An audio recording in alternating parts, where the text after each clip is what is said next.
Welcome to big TV. చట్టం న్యాయం ఈ రెండింటి కోసం ఎంత తెలుసుకున్నా మనకి ఇంకా చాలా మిగిలి ఉంటుంది. మరి ఇలాంటి సందేహాలని ఎలా తీర్చుకోవాలి? మనతో ఉన్నారు సీనియర్ న్యాయవాది, పబ్లిక్ ప్రాసిక్యూటర్ రాజీవ్ రెడ్డి. రాజీవ్ రెడ్డి గారు నమస్తే. నమస్తే. రాజీవ్ రెడ్డి గారు, అంటే చాలా వరకు బేసిక్లో కూడా సామాన్యులకు సైతం చాలా వరకు ఏం తెలియని పరిస్థితి ఉంటుంది. అంటే చదువుకున్న వాళ్ళతో పాటు సామాన్యులకు ఇంకా తెలియదు. నేను ముందుగా అడిగేది, ప్రతి కేసులో కూడా కాగ్నిజబుల్, నాన్ కాగ్నిజబుల్ అనేది మనం తరచూ వింటుంటాం. ఎలా డిసైడ్ చేస్తారండి దీన్ని? అసలు ఏంటి అసలు? లా, చట్టం, న్యాయం అనేది ఏం లేదండి. కనుక బేసిక్ కామన్ సెన్స్, సామాన్య జ్ఞానం. అదే భారతదేశంలో నేను గమనించింది ఏంటంటే personal subjective opinion, 1980s 90s వరకు కాస్త లిబరల్ ఆర్ట్స్, హ్యుమానిటీస్ సబ్జెక్ట్ నుండి స్టూడెంట్స్ విరిగా పోయేవారు. దాంతో కాస్త సమాజం అంటే అవగాహన ఉండేది. ఐ థింక్ 90s నుంచి ఇంజనీరింగ్ మెడిసిన్ అంటూ ఆ హాస్టల్ చదవడంతో కొంచెం ఇది పోయింది. ఓకే, మీకు వచ్చిన కాగ్నైజబుల్, నాన్ కాగ్నైజబుల్ అంటే ఏం లేదండి, టెక్నికల్ డెఫినేషన్ వేరు. కానీ అందరికి అర్థమయ్యేటట్టు చెప్పాలంటే కాస్త తీవ్రమైన నేరం కాగ్నైజబుల్, అంత తీవ్రం కాని నేరం నాన్ కాగ్నైజబుల్. ఇంకా చెప్పాలంటే పోలీస్కి ఇన్ఫర్మేషన్ రాగానే ఇమీడియట్గా యాక్షన్ తీసుకోవాల్సినవి కొన్ని ఉంటాయి. ఎందుకంటే ఇంకా అంతకంటే పెద్ద నేరం జరగకుండా కాపాడడం కోసం, లేకపోతే నేరస్తులు తప్పించుకోకుండా ఉండడం కోసం వాటిని కాగ్నైజబుల్ అంటారు. పోలీస్ ఇమీడియట్ యాక్షన్ అవసరం. ఓకే. నాన్ కాగ్నైజబుల్లో అంత ఇమీడియట్ అవసరం ఉండదు. అండ్ కాగ్నైజబుల్లో పోలీస్కి పవర్ ఏంటంటే క్రైమ్ బుక్ చేయటము, ఎఫ్ఐఆర్ బుక్ చేయటము, ఇన్వెస్టిగేషన్ మొదలు చేయడం, పెట్టడము, అరెస్ట్ చేయడం, ఇవన్నీ కూడా మెజిస్ట్రేట్ పర్మిషన్ లేకుండా చేసేయచ్చు. నాన్ కాగ్నైజబుల్లో మెజిస్ట్రేట్ పర్మిషన్ క్రైమ్ బుక్ చేయాలన్నా కావాలి, ఇన్వెస్టిగేషన్ మొదలు పెట్టాలన్నా కావాలి, అరెస్ట్ చేయాలన్నా కావాలి. ఎలా డిసైడ్ చేస్తారండి? సో ఇది పాత సిఆర్పిఎస్, ఇప్పుడు బిఎన్ఎస్ఎస్లో క్లాసిఫికేషన్ ఉంటుంది. ఓకే, అంటే ఇండియాలో బేసిక్గా క్రిమినల్ చట్టాల్లో జనరల్ క్రిమినల్ చట్టాలు వచ్చి ఇండియన్ పీనల్ కోడ్, ఇప్పుడు బిఎన్ఎస్, సిఆర్పిసి, ఇప్పుడు బిఎన్ఎస్ఎస్. ఇండియన్ పీనల్ కోడ్లో నేరాలన్నీ డెఫినేషన్లు ఉంటాయి. అంటే ఏ చర్య చేస్తే నేరము, ఏ చర్య చేయకపోయినా, అంటే కొన్ని చేయకపోయినా నేరం. ఫర్ ఎగ్జాంపుల్, ఎవరికైనా యాక్సిడెంట్ అయ్యి లేకపోతే నేరం జరుగుతున్నప్పుడు మీరు ఆపలేదు, లేదా మీరు పోలీస్కి ఇన్ఫార్మ్ చేయలేదు, సో అది చర్య చేయకపోయినా నేరం. నేరం అంటే ఏంటిది, దాని పనిష్మెంట్ డిఫైన్ చేస్తుంది. ఈ డెఫినేషన్లు అన్నీ తీసి సిఆర్పిసిలో క్లాసిఫికేషన్ ఇస్తారు. ఫలానా నేరము కాగ్నైజబుల్, ఫలానా నేరము కాగ్నైజబుల్ కాదు అని. ఫర్ ఎగ్జాంపుల్, రోడ్డు పైన ఒక వ్యక్తిని చంపుతున్నాడు అనుకుందాం, జుబ్లీ చెక్ పోస్ట్ మీద కింద బారేసి తల బాదుతున్నాడు. పోలీసు వచ్చి ఇమీడియట్గా అతన్ని పట్టుకొని కస్టడీలోకి తీసుకొని ఆపగలగాలి. ఆ టైంలో మనకి ఇంకో రుగ్మత ఏంటంటే, మన దేశంలో చట్టం న్యాయం అనేది టాలీవుడ్ నుంచే వచ్చింది. ఓకే, అది మనం చూస్తాం. పాత సినిమాలో విలన్ అరెస్ట్ చేయడానికి వస్తే వారెంట్ ఉందా ఆఫీసర్ అంటాడు, అనగానే ఇన్స్పెక్టర్ తానుకుంటాడు. కాగ్నైజబుల్ అఫెన్స్కి ఏ వారెంట్ లేదు. అది ఈ మధ్యన మీకు ఎవరైనా విఐపిని, పెద్ద పొలిటికల్ లీడర్ని అరెస్ట్ చేసినా మన మెయిన్ మీడియాలో కూడా తిరుగుతుంటుంది, వారెంట్ లేకుండా అరెస్ట్ చేశారు, గవర్నర్ పర్మిషన్ లేకుండా అరెస్ట్ చేశారు. నేరం జరిగినప్పుడు ఏ వారెంట్, ఏ పర్మిషన్ అవసరం లేదు. ఓకే, కామన్ సెన్స్ ఏంటిదంటే, ఇప్పుడు వాడు తలబలకు కొట్టి చంపుతా ఉంటే ఈయన మేజిస్ట్రేట్ ఇంటికి పోయి లేదా కోర్టుకి వెళ్ళి వారెంట్ తీసుకొచ్చాడు, వాడు ఉండడు, ఆ మనిషి బతకడు. అది కామన్ సెన్స్. కాబట్టి అరెస్ట్ చేయడానికి కాగ్నైజబుల్ అఫెన్స్లో warrant, magistrate permission, governor permission, speaker permission, ఇవి అవసరం లేదు. మీరు ఎలాగా ఐపీసీ, సిఆర్పిసి కోసం ప్రస్తావించారు. మనకి మారిన చట్టంలో దాదాపు బిఎన్ఎస్ఎస్, దీంతో పాటు ఎవిడెన్స్ యాక్ట్ ఉంటుంది. అవునండి, దాన్ని కూడా ఇప్పుడు బిఎస్సీ కింద మార్చారు. అవును. ఏమైనా అంటే ఇప్పుడు ఈ రెండింటిలో, బిఎన్ఎస్ఎస్లో కూడా చాలా వరకు మార్పులు జరిగినాయి, బయటికి మనం చెప్తాం. ఎవిడెన్స్ యాక్ట్లో కూడా చేశారండి ఏదైనా? అంటే ఎవరైనా దాని గురించి తెలిసిన వాళ్ళు, లేదా మీరు మీ కంప్యూటర్లో ఐపీసీను బిఎన్ఎస్ఎస్ ఓపెన్ చేసి కంట్రోల్ F కొట్టి తప్పండి, పెద్ద మార్పులు లేవు. ఓకే, వెరీ చిన్న బేసిక్ మార్పులు. ఫర్ ఎగ్జాంపుల్, అంటే మనం అన్యాచురల్ అఫెన్సెస్ అని ఉండేది. స్వలింగ సంపర్కము పాత ఐపీసీలో నేరం, సెక్షన్ 377 ఐపీసీ. దాన్ని సుప్రీంకోర్టు నేరం కింద పరిగణించడానికి వీల్లేదు, ఎందుకంటే రైట్ టు ప్రైవసీలో భాగం అది. ఇద్దరు మేజర్లు, కన్సెంటింగ్ అడల్ట్స్, వారి ప్రైవసీ అంది. దాన్ని ఇప్పుడు బిఎన్ఎస్లో ఆ సెక్షన్ తీసేశారు. Okay, example. తర్వాత అది ఉండాలి, అది దేశద్రోహం అని చెప్పి కేసు పెట్టారు దానిపైన. ఐ థింక్ ఏబిఎన్, ఆంధ్రజ్యోతి వాళ్ళు వీళ్ళంతా సుప్రీంకోర్టు దాకా వెళ్తే హోల్డ్ దాన్ని తీసేశారు. తీసేసి దానికి రీప్లేస్మెంట్ కింద వేరే సెక్షన్ కాస్త మాడిఫై చేసి తీసుకొచ్చారు. అట్లా అంటే మైనర్ చేంజెస్ తప్పిస్తే మేజర్ చేంజెస్ ఏం లేవు. మేజర్ చేంజ్ ఏదైనా ఉందంటే సెక్షన్లు అటు ఇటు చేయడం, నెంబర్ ఆఫ్ సెక్షన్. అంటే ఇప్పుడు పాత ఇండియన్ పీనల్ కోడ్లో ఫర్ ఎగ్జాంపుల్ చీటింగ్ ఉందనుకోండి, Hmm. అది 4-5 రకాలుగా డిస్క్రిప్షన్ ఉంటుంది. లేకపోతే థెఫ్ట్ ఉంటుంది, దొంగతనం, Hmm. ఇంట్లో దొంగతనము, వెజల్లో దొంగతనము, Hmm. ఇలాగ ఉండేది. ఇవన్నీ ఒక సెక్షన్ కింద కన్సాలిడేట్ చేశారు. రాజీరెడ్డి గారు, చాలా వరకు మనకి మనం ఏమంటే మాట్లాడేటప్పుడు జీరో ఎఫ్ఐఆర్ కోసం మాట్లాడుకుంటాం. అంటే అది కూడా చాలా వరకు ఒక బ్రహ్మ పదార్థంలా కనిపిస్తుంది. ఎందుకంటే పోలీస్ స్టేషన్లో దానికి సంబంధించిన ఆ రెస్పాన్స్ ఉండదు. ఇప్పటికీ ఇంత జరిగిన తర్వాత కూడా మా పరిధి కాదని చెప్పే మాటలు ఎక్కువ కనిపిస్తూ ఉంటాయి. ఏంటి అసలు జీరో ఎఫ్ఐఆర్లో పెట్టిన ఉద్దేశాన్ని మనం ఎలా క్లెయిమ్ చేసుకోవాలి? ఏంటి, ఎందుకు ఇలాగా దానికి జీరో ఎఫ్ఐఆర్ ఏంటంటే అంతకుముందు ఏంటంటే పోలీస్ స్టేషన్కి జ్యూడిక్షన్ డిసైడ్ చేసి ఉంటాయి సిఆర్పిసి ప్రకారం. సో ఆ పరిధిలో జరిగిన నేరం అయితేనే వారికి ఇన్వెస్టిగేట్ చేసే రైట్ వస్తుంది, లేకపోతే ఇన్వెస్టిగేట్ చేసే రైట్ రాదు జ్యూడిక్షన్ లేకపోతే. అంటే కర్ణాటక పోలీసులు వచ్చి ఇక్కడ చేయలేరు కదండి ఎట్లా. అయితే దాని తర్వాత జస్టిస్ వర్మ కమిషన్ వేసిన తర్వాత కొన్ని రిఫార్మ్స్ చేశారు. ఇది చాలా ప్రాబ్లమిక్ అంటే సామాన్య పౌరులకు జ్యూడిక్షన్లు అర్థం కావు, ఎక్కడుందో తెలియదు. ఒకవేళ నిజంగా జ్యూడిక్షన్లు జరిగినా ఆ పోలీస్ ఆఫీసర్ మేనేజ్ అయ్యి ఉంటే ఇక్కడ కాదు ఆ ఊరికి వస్తుంది, ఆ ఊరుగా. ఫర్ ఎగ్జాంపుల్ రీసెంట్గా ఇక్కడ ఒక ఇష్యూ జరిగింది, ఇక్కడెక్కడో ఫిల్మ్నగర్లో అంటే నా దృష్టికి వచ్చింది, దొంగతనం జరిగింది. వారి నేటివ్ ప్లేస్ సత్తుపల్లి, తను ఇక్కడ ఏదో పని చేసుకుంటుంది. ఇక్కడికి వెళ్ళి కంప్లైంట్ ఇస్తే ఎలా జరిగింది దొంగతనం అంటే బంగారం ఏదో పోయిందని. మా ఊర్లో బంగారం పెట్టుకుంటాను, ఇక్కడ పెళ్లికో దేనికో తీసుకొచ్చాను, పోయింది అంటే ఇక్కడ వేస్తే ఇక్కడ కాదు మీ సత్తుపల్లి వస్తుందని పంపించాను. ఓకే. సత్తుపల్లి పోతే హైదరాబాద్ అని. ఇంకోటి పర్సనల్ ఎక్స్పీరియన్స్, పాతకాలం జూబ్లీస్ ఇవన్నీ గుట్టలు ఉండేవి, ఇన్ని ఇల్లులు రోడ్లు ఉండేవి కాదు. కింద రాయదర్గ పోలీస్ స్టేషను, జూబ్లీస్ పోలీస్ స్టేషన్ ఉండేది. ఏదైనా డెడ్ బాడీ దొరికినా ఏదైనా నేరం జరిగినా వాళ్ళకి క్లాష్ ఉండేది ఆ రాళ్ళు గుట్టలలో జ్యూరిస్డిక్షన్ ఎక్కడ అని. జెన్యూన్ అయినా పర్వాలేదు, దీంట్లో కొంచెం మిస్యూజ్ కూడా జరగడం. అంటే ఆ పోలీస్ ఆఫీసరు నాట్ ఇంట్రెస్టెడ్, నా ఏరియాలో క్రైమ్ ఎందుకు నేను చేయడం, లేదా నేనే చేయడం అనుకోండి. దానికి ఏం చేశారంటే ఇమీడియట్ రెస్పాన్స్ ఇవ్వడం కోసము ఒక సర్క్యులర్ ద్వారా కంప్లైంట్ రాగానే కాగ్నిజబుల్ అఫెన్స్ అయితే ఎఫ్ఐఆర్ కట్టేయాలి. సుప్రీంకోర్టు కూడా అదే చెప్తుంది, హైకోర్టు కూడా పదే చెప్తుంది. Receipt of information of cognizable offence police have no option to but to register అని ఎఫ్ఐఆర్ చేయాలి. అయితే జ్యూడిక్షన్ కాదు అని అనుమానం ఉన్నప్పుడు ఆ ఎఫ్ఐఆర్కి నెంబర్ ఇవ్వకుండా 0 అని కట్టి కమెంట్స్ చేసిన తర్వాత అది తన జ్యూడిక్షన్ కాదు ఇంకో జ్యూడిక్షన్ అని తేలితే ఆ ఇన్వెస్టిగేటింగ్ ఆఫీసర్, ఆ పోలీస్ ఆఫీసర్ ఆ జ్యూడిక్షన్కి అతనే పంపించాలి. ఓకే. సో దానివల్ల కాస్త ఏంటంటే తీవ్రమైన నేరాలు అది జరుగుతున్నప్పుడు ఇమీడియట్గా యాక్షన్ ఉంటుంది పోలీస్ది, మళ్ళీ జ్యూడిక్షన్ అని ఎత్తుక్కోకుండా. బట్ యాజ్ యూజువల్ మన దగ్గర చట్టాలను యూజ్ కంటే మిస్యూజ్ ఎక్కువ చేస్తారు. ఏదైనా ప్రైవేటు గొడవలు ఉంటాయి, సివిల్ గొడవలు ఉంటాయి, భార్యాభర్తల తగాదాలు ఉంటాయి, ఆస్తి తగాదాలు ఉంటే ఆ లోకల్ పోలీస్ స్టేషన్ ఎంటర్టైన్ చేయట్లేదు అంటే తనకు అనుకూలమైన పోలీస్ ఆఫీసర్ పోలీస్ స్టేషన్కి వెళ్ళి అక్కడ 0 ఎఫ్ఐఆర్ కట్టించి ఇక్కడ ఫార్వర్డ్ చేస్తున్నారు. ఓకే. అంటే ఈ మధ్యన కొద్దిగా దాని సంఘటనలు ఎక్కువనే, దాన్ని మిస్యూజ్ చేయటం. రాజీరెడ్డి గారు, చాలా వరకు కేసులు అంటే జరుగుతున్న హత్యలు కావచ్చు, మిగతా కావచ్చు, ఆ నేర ప్రవృత్తులు చాలా వరకు మార్పులు కనిపిస్తున్నాయి. అంటే ఒకప్పుడు హత్య అంటే మామూలుగా ఇది హత్య జరిగినట్టుండేది, కానీ హత్య చేసిన తర్వాత ముక్కలుగా చేయటం, కుక్కర్లో తీసి ఉడకబెట్టడం, లేకపోతే ఏదైనా రసాయనాల్లో పెట్టి దాన్ని పూర్తిగా యాసిడ్స్లో పెట్టి కరిగించేయటం, ఇలాంటివి ఉండేటప్పుడు గతంలో మనం చాలా వరకు అనుకునేవాళ్ళం అక్కడ బాడీ దొరకాలి, లేదంటే ఆ మనిషికి సంబంధించిన ఐడెంటిఫికేషన్గా తల దొరకాలి, ఇది లేకపోతే కేసులు లేవనుకునేవాళ్ళం. ఇప్పుడు ఎలాగ దానికి సవాళ్ళ మారటం లేదండి?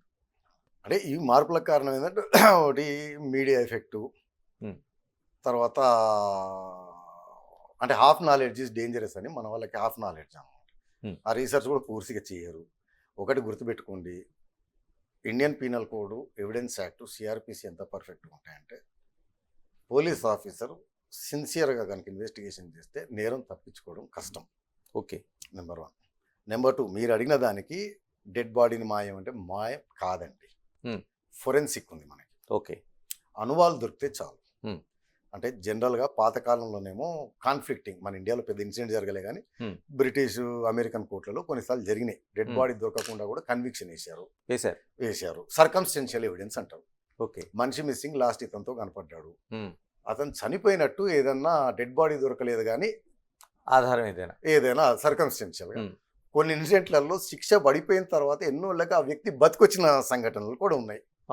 బట్ అడ్వాన్స్మెంట్ ఆఫ్ ఫొరెన్సిక్ వచ్చిన తర్వాత అది ప్రాబ్లం కాదు. అంటే జనరల్గా మనకి క్రిమినల్ లా ట్రయల్లో ఛార్జెస్ని ప్రూవ్ చేయాలండి. ఛార్జెస్ని ప్రూవ్ చేసేటప్పుడు ఎవిడెన్స్ యాక్ట్లో ఫ్యాక్ట్స్ ఇన్ ఇష్యూ అని ఉంటుంది. సపోజ్ మర్డర్ కేసు అంటే కొత్త అడ్వకేట్లు కూడా నేర్చుకోవాల్సింది ఏంటంటే నేరం ప్రూవ్ చేయాలంటే కొన్ని విషయాలు బియాండ్ రీజనబుల్ డౌట్ ప్రూవ్ చేయాలి. ఓకే. ఇతను మర్డర్ చేశాడని ప్రూవ్ చేసిన దానికంటే కూడా ఒక అనువాలు దొరికింది, డెడ్ బాడీ కావచ్చు, బ్లడ్, డిఎన్ఏ ఉంది, ఫొరెన్సిక్ అడ్వాన్స్ అయింది, అది ఒక వ్యక్తిది, ఆ వ్యక్తి ఈ వ్యక్తి మిస్ అయిన వ్యక్తి. So body for example body దొరికింది అనుకోండి, ఓ డెడ్ బాడీ దొరికిందని ప్రూవ్ చేయాలి ఫస్ట్ ట్రయల్లో. ఓకే. ఆ డెడ్ బాడీ పోలీస్ వారు ఏ వ్యక్తి అయితే చనిపోయారంటున్నాడో ఆ వ్యక్తి డెడ్ బాడీ ఒకటే అని ప్రూవ్ చేయాలి. చేసిన తర్వాత ఈ వ్యక్తి అతన్ని దీన్ని ఫ్యాక్ట్స్ ఇన్ ఇష్యూ అంటారు అనమాట. ఓకే. ప్రూవ్ చేయాలి. సో మనకి ఇప్పుడు ఫోరెన్సిక్ ఎవిడెన్స్ వచ్చిన తర్వాత బ్లడ్ స్టెయిన్స్, లేకపోతే మీరు యాసిడ్లు వేసేయండి, తగలబెట్టండి, చేయండి, బూడిద దొరికినా సరే డిఎన్ఏ ఉంటుంది. వారి కుటుంబ సభ్యులు డిఎన్ఏ తీస్తే మ్యాచ్ అవుతుంది. సో ఈ అనువాలు చనిపోయిన వ్యక్తిది అని, తర్వాత ఆ పర్సన్ డెడ్ అని, ఆ బాడీ అతనిది అని, ఇతను హత్య చేశాడని. అంత ఈజీగా డెడ్ బాడీని మాయం చేయడం. అంటే చాలా వరకు అండి మనకి హత్య కేసులకు సంబంధించి మాట్లాడుకుంటే, అంటే హత్య చేసిన తర్వాత ఒక వ్యక్తి అలాగే చనిపోయాడు, కానీ దాన్ని ఆ ఉపయోగించిన ఆయుధం కావచ్చు, వాడు ఉపయోగించిన పద్ధతి కావచ్చు, వీటిని బట్టి శిక్షాకాలంలో ఏమైనా అలాంటి ఏదైనా ఉంటుందా, లేకపోతే చనిపోయిన తర్వాత చనిపోయినట్టే దాన్ని చూస్తారు? లేదండి, మనకి క్రిమినల్ లాలో రెండు ఉంటాయి. వ్యక్తి చావుకి కారణం అవ్వటం అంటారు. ఓకే. అంటే ఎంత పర్ఫెక్ట్ ఉంటుందంటే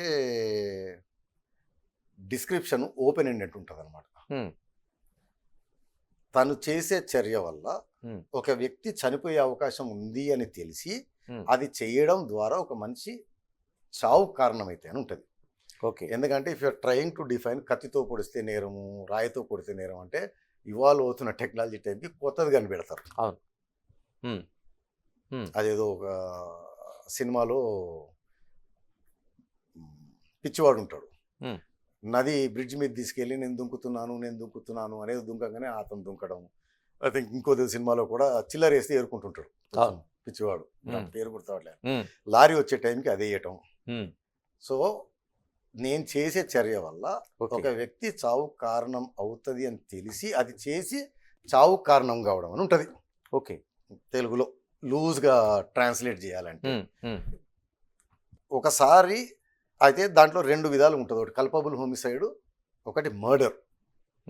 సరే దాని డెఫినేషన్ చెప్పుకుంటూ పోతా ఉంటే మామూలుగా జ్యుడిషియల్ ఎగ్జామ్లో, ప్రాసిక్యూటర్ ఎగ్జామ్లో 20 మార్కులు ఆన్సర్ అవుతుంది. క్లుప్తంగా చెప్పాలంటే మీరు చేసిన చర్య వల్ల చనిపోయే ప్రాబబిలిటీ చాలా హై ఉంటే మర్డరు, ఓకే, లో ఉంటే కల్పబుల్ హోమిసైడ్. ఇంకా చెప్పాలంటే మొదటి ఫ్లోర్ నుంచి నెట్టితే చనిపోతే కల్పబుల్ హోమిసైడ్, 10వ ఫ్లోర్ నుంచి నెట్టితే గ్యారంటీగా చనిపోతాడు కాబట్టి మర్డర్. ఓకే. అందుకే మీకు బాగా దాగి విపరీతంగా ర్యాష్ నెగ్లిజెంట్గా బండి తీసుకెళ్ళి గుద్దారనుకోండి, మనిషి చనిపోతే ఈ మధ్య మన హైదరాబాద్ పోలీసు వాళ్ళు 304 Part 2 కల్పబుల్ హోమిసైడ్ పెడుతున్నారు, యాక్సిడెంట్ కాకుండా. ఓకే. అయితే కల్పబుల్ హోమిసైడ్లో అప్పుడు జడ్జి గారి కోర్టుకి డిస్క్రిషన్ ఉంటుంది శిక్ష ఎంత వేయాలి అని. బట్ వన్స్ మర్డర్ అన్న ఫైండింగ్ ఇచ్చిన తర్వాత ఏదర్ లైఫ్ ఆర్ డెత్, అంతే తప్పిస్తే వాడిన ఆయుధాన్ని బట్టి, పరిస్థితిని బట్టి, దాన్ని బట్టి, దీన్ని బట్టి ఉండదు. లైఫ్ కానీ డెత్ పెనాల్టీ కానీ, ఇది తప్పిస్తే వేరే ఆప్షన్ లేదు మర్డర్ నా తర్వాత. మీరు శిక్షల కోసం మాట్లాడారు, చాలా వరకు మనం చూస్తుంటాం లైఫ్ వేస్తారు, తర్వాత దాంతోపాటు ఇంకొకటి ఏదో వేస్తారు, కొన్ని చోట్ల 20 సంవత్సరాలు అని చెప్తుంటారు. అంటే ఇవన్నీ కూడా ఒకేసారి అనిపించాల్సి ఉంటుందా, లేకపోతే అది మీకు జడ్జిమెంట్లోనే వస్తుంది అనమాట, concurrent or one after the other అని. సపోజ్ మీరు వరంగల్ నుంచి బయలుదేరారు, ఇక్కడ ఒక అతన్ని వేసేద్దామని. అక్కడ ఏదో మర్డర్ ప్లాన్లో మీరు ఏం చేస్తారు, ఒక ఆయుధాన్ని సమకూర్చుకుంటారు. ఆయుధంతో పాటు డబ్బులు కావాలని ఆయుధం తీసుకెళ్ళి ఏదో పెట్రోల్ బంకుని దోపిడీ చేస్తారు. ఆ డబ్బులు తీసుకొని ఇలా అంటే ఒక నేరంలో ఎన్నో నేరాలు ఇమిడి ఉంటాయి, ఓకే, ఆర్ వాటికి కనెక్ట్ అయి ఉంటాయి. సో వాటికి శిక్ష వేసేటప్పుడు ఏం చేస్తారంటే అది డిపెండ్స్ ఆన్ ఇవన్నీ సర్కమ్స్టెన్స్ని బట్టి. మ్యాక్సిమం పెనాల్టీ మర్డర్ చేశారు, లైఫ్ వేశారు, దొంగతనం చేశారు 3 ఏళ్ల పెనాల్టీ, లేకపోతే రాబరీ చేశారు ఆయుధం ఉపయోగించి, దానికి 7 ఏళ్ళు 10 ఏళ్ళు వేశారు. ఇవన్నీ వేసుకున్న తర్వాత లాస్ట్లో రాస్తారు అన్ని సెంటెన్స్లు కాంకరెంట్గా రన్ అవుతాయి అంటేనేమో హయ్యెస్ట్ పడ్డదాంతో పాటు అన్నీ కలిసిపోతాయి, లేకపోతే వన్ ఆఫ్టర్ ది అదర్ అని కూడా రాస్తారు. జనరల్గా లైఫ్ అది వేసినప్పుడు కాంకరెంట్ అని రాసేస్తారు, ఎందుకంటే లైఫ్కి మించింది లేదు. రాజిరెడ్డి గారు, సెల్ ఫోన్ వచ్చిన తర్వాత చాలా వరకు అనేక మార్పులు జరిగినాయి, అందులోనే నేరాలకు సంబంధించి కూడా ఎక్కువ మార్పులు కనిపిస్తూ ఉన్నాయి మనకి. ఈ మధ్య కాలంలో సెల్ ఫోన్ వచ్చిన తర్వాత వీడియో రికార్డింగు, కాల్ రికార్డింగు, దీన్ని న్యాయస్థానాలు పూర్తిగా సాక్ష్యాలుగా పరిగణిస్తాయని అసలు? అంటే మీరు అన్నారు ఎవిడెన్స్ యాక్ట్లో సాక్ష్యం ఎలాంటిది అని చెప్పారు. బ్యూటీ ఆఫ్ ఈ చట్టాలు ఏంటిదంటే నేను ఇంతకుముందు చెప్పాను మర్డర్ లాగా ఓపెన్ ఎండెడ్ ఉంటాయి, బాక్సింగ్ చేయరు. కోర్టు వారి దృష్టికి ఫలానాది జరిగింది అని ప్రూవ్ చేయడానికి ఏదైనా సాక్ష్యం, దాన్ని రికార్డెడ్ నాట్ రికార్డెడ్, కన్సెంట్ ఉంది లేదు, ఎలక్ట్రానిక్ అంటే మనకి ఫర్ ఎగ్జాంపుల్ క్లాసికల్గా చెప్పాలంటే మీకు పీనల్ కోడ్లో డిఫెమేషన్ సెక్షన్ ఉంటుంది. రాతల ద్వారా మాటల ద్వారా కించబరుస్తే అని ఉంటే మనం ఇంకో ద్వారా చేస్తాం. అందుకని అది ఓపెన్ ఎండెడ్ సెక్షన్ ఎలా ఉంటుందంటే రాతల ద్వారా మాటల ద్వారా సంజల ద్వారా ఆర్ ఎనీ అదర్ మీడియం ఏదైనా విధంగా అవతల వ్యక్తికి అర్థమయ్యేలాగా చేసి కించపరుస్తే అని ఉంటుంది. ఓపెన్ ఎండెడ్ అనమాట. అది SMS కావచ్చు, ఈమెయిల్ కావచ్చు. ఇప్పుడు అది రాసిందేమో ఇప్పుడు 200 సంవత్సరాల క్రితం రాశారు. ఎవిడెన్స్ యాక్ట్లో కూడా రిటర్ను అని అట్లనే కాకుండా ఎనీ మీడియం అంటారండి. ఓకే, ఎనీ మీడియం తోటి మెసేజ్ కన్వే కావడం అవతల వారికి ఎస్పెషల్ కోర్టు వారికి అర్థం అవుతే చాలు, అది ఎవిడెన్స్ కింద లెక్క. No evidence is excluded. అయితే ఎలక్ట్రానిక్ ఎవిడెన్స్కి రూల్ ఏంటిదంటే దాని శాంక్టిటీని ప్రూవ్ చేయాలి ముందు. ఓకే, సర్టన్ ప్రొసీజర్స్ ఉంటాయి దానికి.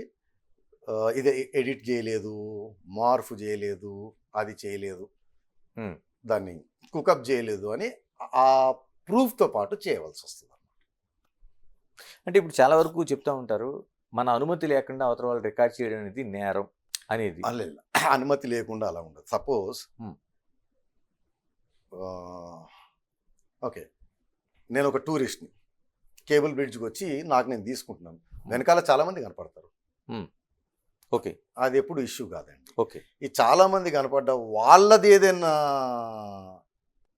ఆ పార్ట్ని కానీ అది కానీ వారి కన్సెంట్ లేకుండా మీరు ఏదన్నా దానికి వాడుకున్నప్పుడు వారి కన్సెంట్ కావాలి. అంటే ఇంపార్టెంట్ ఏంటంటే రికార్డింగ్ కాదు, ఆ రికార్డింగ్ దాన్ని ఎలా భద్రపరుస్తున్నాము, ప్రైవసీ చట్టం అంటే వారి వ్యక్తిగత దానికి ఎంత గౌరవిస్తున్నాము, దాన్ని ఏ పర్పస్కి వాడుతున్నాం అనేది ఇంపార్టెంట్.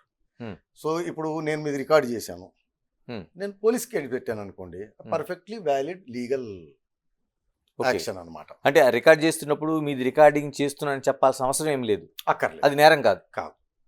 ఓకే, ఆ రికార్డ్ అయిందని ఎలాగ వాడుతున్నారన్న దాన్ని బట్టి నేరానికి వస్తుందా, డిఫేమేషన్కి వస్తుందా, సివిల్ లయబిలిటీ ఉంటుందా అనేది మీ వాడుక. మరి ఇప్పుడు ఎలా అయితే కాల్ రికార్డింగ్ కేసులు బ్రహ్మాండంగా నడుస్తూ ఉన్నాయి. అవును, మరి అది ఇప్పుడు కాదండి, ఓల్డ్ సుప్రీంకోర్టే, నాకు ఆ పేరు గుర్తురావట్లేదు, హర్యానా అనుకుంటా, ఒక కరప్షన్ కేసులో ఐ థింక్ ఆయన మినిస్టరు ఆ రోజులో టేప్ రికార్డర్లో రికార్డు చేసేవాళ్ళు, కింద పెట్టి అది పెట్టి, దానిపైన సుప్రీంకోర్టు ఇట్స్ వ్యాలిడ్ ఎవిడెన్స్ అని చెప్పి. ఓకే, మరి ట్రాప్ కేసులు ఏసీబీ కేసులు ఎలా చేస్తారండి? ముందే ఇప్పుడు వచ్చినాయి కాబట్టి ముందే కెమెరా సెటప్ చేస్తున్నారు, స్టింగ్ ఆపరేషన్ అనేది మీరు గుర్తుపెట్టుకోండి. రికార్డ్ చేయడం ఇవి చేయడం ఎప్పుడు నేరం కాదు, మీరు దాన్ని దేనికి ఉపయోగిస్తున్నారు అనేది. ఓకే, సపోజ్ కేబుల్ బ్రిడ్జ్ మీద నేను ఏదో వ్లాగ్ చేసుకుంటున్నా, నన్ను నేను చూస్తున్నాను, వెనకాల మీరు నడుస్తూ మీ ప్యాంట్ ఊడిపోయింది, దాన్ని ఊడిపోయింది అనుకుందాం, నేను ఆ దాన్ని కట్ చేసి వ్యూస్ వస్తాయని పెట్టడం మొదలు పెట్టాను అనుకోండి, మీరు నన్ను కేసు వేయచ్చు. ఓకే, ఏ పర్పస్ లో ఉపయోగిస్తున్నా దాన్ని బట్టే తప్పించి దాన్ని బట్టి టెలిగ్రాఫ్ యాక్ట్ కానీ ఇటువంటి ఏమీ చెప్పట్లేదండి. లేదు. మరి ఇతర దేశాల్లో నేరం అంటున్నారు దాన్ని? లేదు, ఎక్కడ కాదు, ఎక్కడ కాదు. ఓకే, ఇప్పుడు ఇంగ్లాండ్లో కూడా సేమ్ లా అండి. ఏది, you can take a video. నేను లండన్ మహానగరం వీడియో తీసుకుంటాను, కొన్ని వేల మంది అందులోకి వస్తారు, ఎట్లా నేరం అంటారు? కాదు. అందులో ఎవరైనా వచ్చిన పర్టికులర్ దాన్ని నేను దేనికి సపోజ్ కమర్షియల్గా వాడుకున్నాను అనుకోండి, వ్యూస్ బాగా వస్తాయని, దెన్ దట్ పర్సన్ నా పైన సివిల్ కేసు వేస్తాడు, బికాజ్ ఆయనకి ఎంటైటిల్డ్, ఆయనది అని. తీసుకున్న దాన్ని దేనికి వాడాము? సపోజ్ ఒక లేడీ కన్సెంట్ లేకుండా రోడ్డు పైన వీడియో తీసాము, మన దాంట్లో ఉండిపోయేంత వరకు ఏమీ లేదు, దాన్ని మార్ఫ్ చేసి నగ్నంగానో ఏదో తయారు చేసి వాడేమనుకోండి, అది క్రైమ్ అవుతుంది. ఇంకోటి ఇంట్రెస్టింగ్ కేసులోన సుప్రీంకోర్టు సహజీవనానికి సంబంధించి చాలా వరకు స్పష్టంగా చెప్పింది. అంటే ఒక ఆడ మగ అనే వాళ్ళు ఇష్టపడితే వాళ్ళు ఉండడానికి కానీ జీవించడానికి కానీ కల్పించింది. రెండవది, ఈ మధ్యకాలంలో మనం చూస్తుంటే తన భార్య పలానా వాళ్ళతో ఉందని పోలీసులు తీసుకెళ్తున్నారు, మీడియాని తీసుకెళ్తున్నారు, ఆ తలుపులు బద్దలు కొడుతున్నారు, వీడియోలు చేస్తున్నారు, పబ్లిష్ చేస్తున్నారు. ఎట్ ది సేమ్ టైం భార్య కూడా అంతే, తన భర్త పలానా చోట ఈ విధంగా ఒక అమ్మాయితో ఉన్నాడు అని. అది ఏం జరిగిందో వాళ్ళిద్దరి మధ్య ఉండే సంబంధం ఏంటో తెలియదు, కానీ ఇది వైలేషన్ కాదండి. అంటే దీన్ని 3 విధాలుగా చెప్పాలి. ఫస్ట్ మీరేమన్నారు, సుప్రీంకోర్టు సహజీవనానికి సంబంధించి చెప్పింది కదా, అంటే ఏం ఒక చెప్పింది? ఆడ మగ సంబంధించి వాళ్ళు ప్రైవేట్గా వాళ్ళ లైఫ్ని కొనసాగించడం కోసం అని. సో మన దగ్గర ఒక అపోహ ఏంటిదంటే, కొంతమంది ప్రవచనాలు చెప్పాలి నన్ను, భారతదేశ సాంప్రదాయం కుప్పగూలిపోయింది, వివాహం మంట కలిసిపోయింది అని చెప్తారు. Hmm. సుప్రీంకోర్టు ప్రమోట్ చేయలేదు, చెయ్యాలి అని చెప్పలేదు. Hmm. ఆ గొడవ ఏంటిదంటే, ఇండియన్ పీనల్ కోడ్లో అడల్టరీ, Hmm. అక్రమ సంబంధానికి సంబంధించి బ్రిటిష్ వారి కాలం నాటి ఒక సెక్షన్ ఉంటుంది. ఓకే. దాంట్లో ఏంటిదంటే మీకు పెక్యులర్గా ఎనీ అడల్టరీలో 4 పార్టీలు ఇన్వాల్వ్ ఉంటాయి. ఒక పెళ్ళైన స్త్రీ Hmm. తోటి ఎవరో సంబంధం పెట్టుకోవడం. సో ఇతని భార్య, అక్రమ సంబంధం పెట్టుకున్న వ్యక్తి మగతను, అక్రమ సంబంధం పెట్టుకున్న లేడీ, ఆ అక్రమ సంబంధం పెట్టుకున్న హస్బెండ్. అడల్టరీ అంటే ఇండియన్ పీనల్ కోడ్ డెఫినేషన్ ఏంటంటే, మ్యారీడ్ ఉమెన్ తోటి అఫేర్ పెట్టుకోవడం, knowing that she is married, adultery. Okay. Okay, unmarried women తోటి అడల్టరీ కాదు. Hmm. ఇది ఏంటిదంటే, పాత ప్యాట్రియార్కల్ సొసైటీలో భార్య నా సొత్తు, Hmm. సో భార్య అనేది భర్త కంట్రోల్లో ఉండాలి, చిన్నప్పుడు తండ్రి కంట్రోల్లో ఉండాలి అని ఈ కాన్సెప్ట్ ఉన్నప్పుడు వచ్చింది. దాంట్లో కూడా పెక్యులర్గా ఏంటిదంటే, ఇప్పుడు 4 పార్టీలు, Hmm. స్త్రీ అంటే అడల్టరీ చేస్తున్న స్త్రీ భర్త, అడల్టరీలో ఉన్న భార్య, ఇది చేస్తున్న ఒక మగవాడు, అతని భార్య, 4.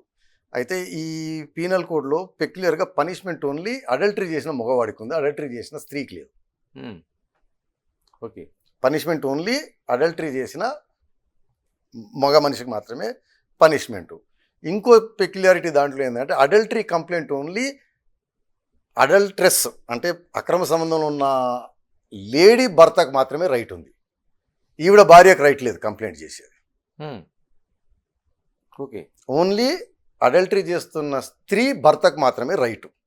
Hmm. పనిష్మెంట్ ఓన్లీ అడల్టరీ చేస్తున్న మగవాడికి. ఓకే. దానికి కూడా రీజన్ ఏంటిదంటే, అది ఎంత రీజన్ తెలియదు కానీ మా క్రిమినల్ లా నేర్పించిన గురువుగారు ఏం చెప్పారంటే, ఆ రోజుల్లో ఈ అడల్టరీలో ఉన్న 4 పార్టీలు అందరికంటే ఎక్కువ నష్టపోయేది అడల్ట్రెస్ యొక్క భర్త. ఓకే. అందరికంటే ఎక్కువ లాభపడ్డది ఈ అడల్టరీ చేసేవాడు. ఎందుకు మన సమాజంలో ఒక అతని భార్యకి అక్రమ సంబంధం తెలిస్తే అతన్ని బాగా కించపరుస్తారు. ఎగ్జాక్ట్లీ. ఆయన ఆఫీస్లో కానీ బయట కానీ అతను ఏదైనా చెప్తే బాగా చాలా చెప్పొచ్చావు, Hmm.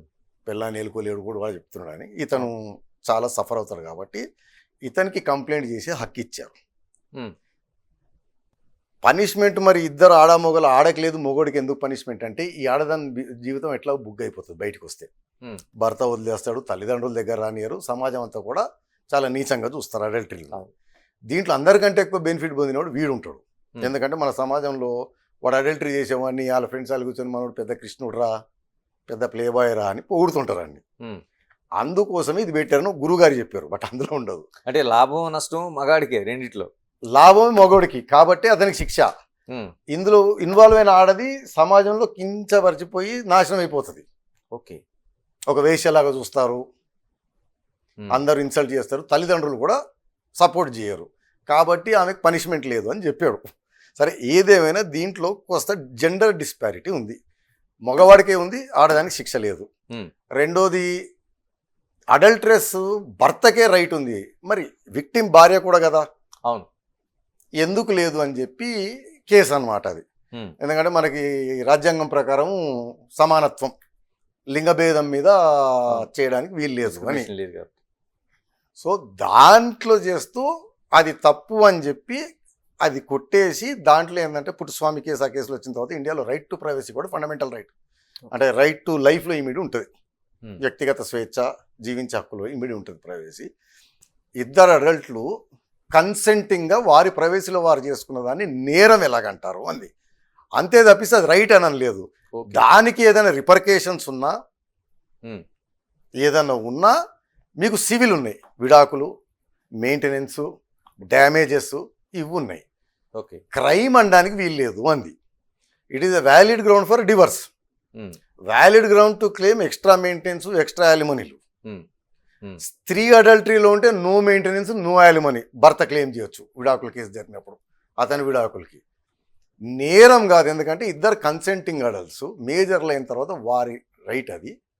వారు వ్యక్తిగతంగా ఏది చేసుకున్నా గోప్యంగా కాదు అని అంతే తప్పితే సహజీవనాన్ని ప్రమోట్ చేయలేదు. మీరు రెండో పార్ట్కి వచ్చారు.